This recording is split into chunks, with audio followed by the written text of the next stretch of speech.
மக்கள் சந்திக்கக்கூடிய பிரச்சனையில ரொம்ப பிரதானமானது உருவ கேலி. எப்படி இருக்கேன் அப்படி இருக்கேன், இந்த மாதிரி ஏகப்பட்ட உருவ கேலி நடந்துகிட்டே தான் இன்னமும் இருக்கு. இது நீங்க எப்படி பாக்குறீங்க? நீங்க சந்திச்சிருக்கிறீங்களா? இந்த மாதிரி கேலி பண்றவங்களை பத்தி நீங்க என்ன நினைக்கிறீங்க அப்படின்னு மக்கள் கிட்ட கேட்டிருக்கோம். மக்கள் பலவிதமான கருத்துக்களை சொல்லியிருக்கிறாங்க. பாப்போமா?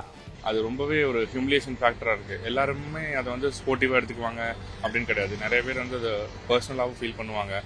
இதெல்லாம் தப்பு, இதெல்லாம் பண்ணக்கூடாது அப்படின்னு சொல்லி பேரண்ட்ஸ் இன்னும் சொன்னாங்கன்னா குழந்தைகள் இன்னும் வந்து நல்லா இன்னும் பெட்டராக வர வாய்ப்பு இருக்குது. கண்டிப்பாக வந்துட்டு அவங்க டிப்ரெஷனுக்கு போகலாம், ஃப்ரஸ்ட்ரேஷனுக்கு போகலாம். அப்புறம் இன்னொருத்தவங்களையும் அவங்க பாடி ஷேம் பண்ணுறதுக்காக தூண்டப்பட்டவங்களாம் இருப்பாங்க. ஸோ அதை பற்றி அவாய்ட் பண்ணணும். இதுக்கு குறிப்பிட்ட சட்டத்தை ஒன்று எடுத்துகிட்டு வந்தால் நல்லாயிருக்கும். ஏன்னா உருவ கேலி பண்ணுறதுனால நிறைய பேர் மன உடைச்சலுக்கு ஆளாகி அவங்க மன அளவில் பாதிக்கவும் படுறாங்க. பாடி ஷேமிங் வச்சு நிறைய காமெடிஸ் இந்த மாதிரிலாம் வந்து ட்ரெண்டாக இருந்தனால அது பாடி ஷேமிங்னே தெரியாமல் நிறைய குழந்தைங்க வந்து அதை கற்றுக்குறாங்க. பெரிய தவறு தான் அது. அவங்கள வந்து மென்டலாகவும் அஃபெக்ட் பண்ணுது. சமூகத்தில் இது போன்ற செயல்கள் தொடர்ந்து நடக்குது. ஆனால் நாம் வந்து குழந்தைகளுக்கு கற்றுக் கொடுக்க வேண்டும். இப்போ பாடி ஷேமிங் வந்து பண்ணோம்னா அது மற்றவங்களுக்கு வந்து ரொம்ப ஹர்ட் ஆகும்.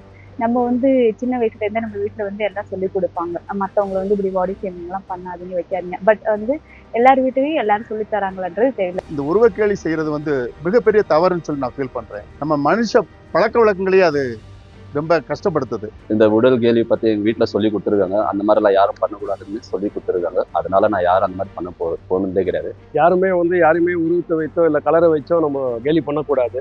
ஒருத்தரோட உடல் அமைப்பை வச்சு நம்ம வந்து கேலி செய்யறது, பட்டப்பேர் சொல்றது, இது எல்லாமே தப்பு. என்னை பொறுத்த வரைக்கும் நம்ம குழந்தைங்களுக்கு நம்ம இப்ப இருந்தே சொல்லி கொடுக்கணும். ஒரு சில வீட்டுல எல்லாம் சொல்லி கொடுக்கறது இல்லை, அதெல்லாம் தப்புன்னு.